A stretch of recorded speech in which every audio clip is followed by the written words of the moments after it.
दहेज, समाज क्या कहेगा। हमें तो आपकी बच्ची पसंद आ गई है। हमारे लड़के की कद काठी के हिसाब से देखे तो दोनों की जोड़ी बहुत अच्छी लगेगी। जैसा आप सही समझे। बेटा योगेश, तुम दोनों को अगर टाइम चाहिए तो आपस में अकेले में कुछ बात कर सकते हो। हम बाहर चले जाते हैं। जी पिताजी, जैसा आप कहें। योगेश और सविता को अकेले वक्त देकर सब वहां से चले जाते हैं। चाय कैसी लगी? चाय भी अच्छी लगी और आप भी। सच में? हाँ, मैंने तो फोटो देख के ही हाँ बोल दिया था। मुझे भी आप अच्छे लगे।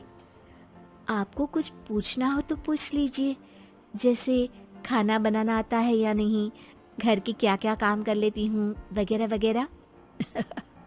वो तो मेरी माँ आपकी माता जी से पूछ ही लेंगी, वो मेरा डिपार्टमेंट नहीं है। इधर योगेश और सविता जिंदगी भर का साथ जोड़ने की बात कर रहे थे। उधर सविता के पापा योगेश के पिताजी के सामने हाथ जोड़ के खड़े थे।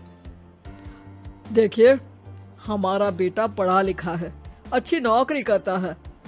उसमें जितना पैसा लगा है कम से कम उतना तो मिलना चाहिए ना। 10 लाख से कम में तो नहीं हो पाएगा। बेटी हमारी बहुत होनहार है और 7 लाख भी तो कम नहीं होते हैं ना जी। अगर आप हमारी बेटी को शादी के बाद काम करने देंगे तो 3 लाख तो 6 महीने में ही कमा लेगी।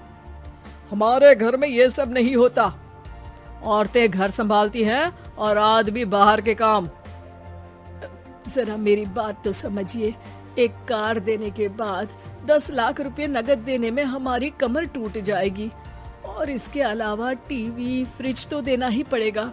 शादी की तैयारियां, मेहमानों की पूछ परख, बारातियों का स्वागत। बेटी की शादी में बाप पर बहुत दबाव होता है जी। देखिए, हमारा बेटा कोई दुकान में रखी चीज नहीं है जिसके ऊपर हम भाव ताव कर सके और आप उसे कम दाम में खरीद लेंगे। 10 लाख से 1 भी रुपया कम नहीं होगा। ठीक है, जैसा आप कहे जी, पर आधा पैसा अभी और आधा कन्यादान के वक्त दे देंगे। अरे, इसमें भी किश्त मांग रहे हैं आप? हमने तो सोचा था कि अच्छा परिवार होगा आपका।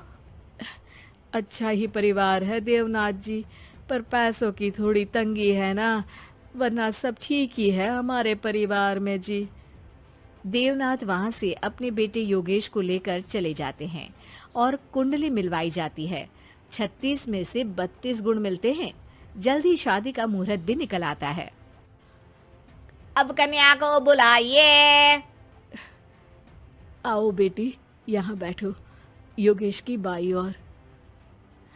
मंत्रोच्चार शुरू करते हैं।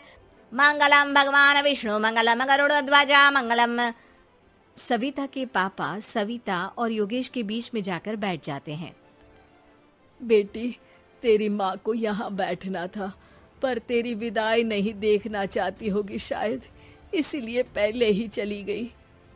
बाबा, हंसी खुशी का माहौल है, रोने का समय तो विदाई के वक्त होता है ना, तब ये इमोशनल अत्याचार कर लेना।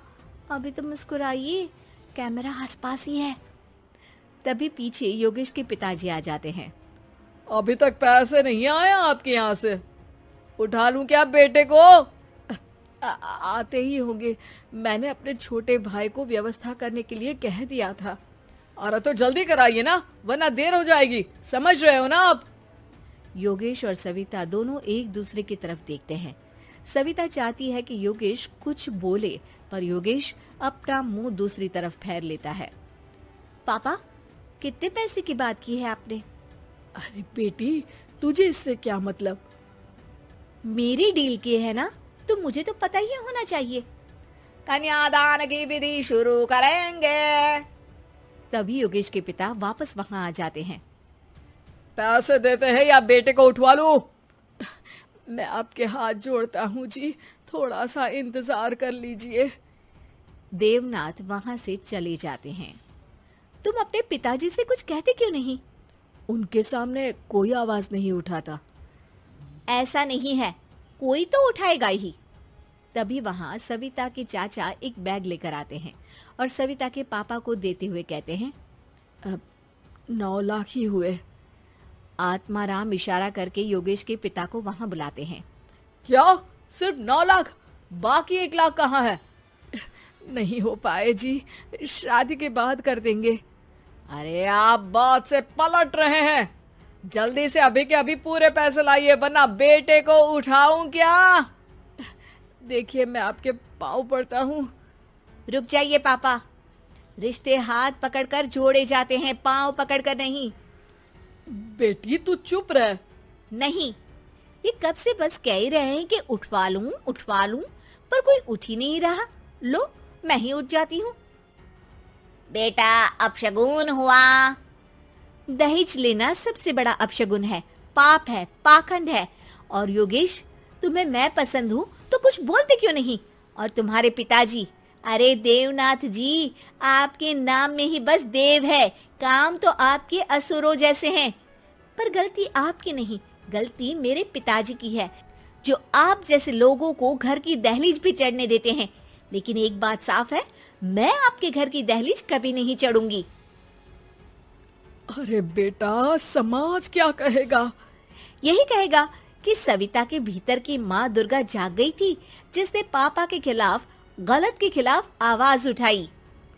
आसपास के लोगों ने जोरदार तालियां बजाई।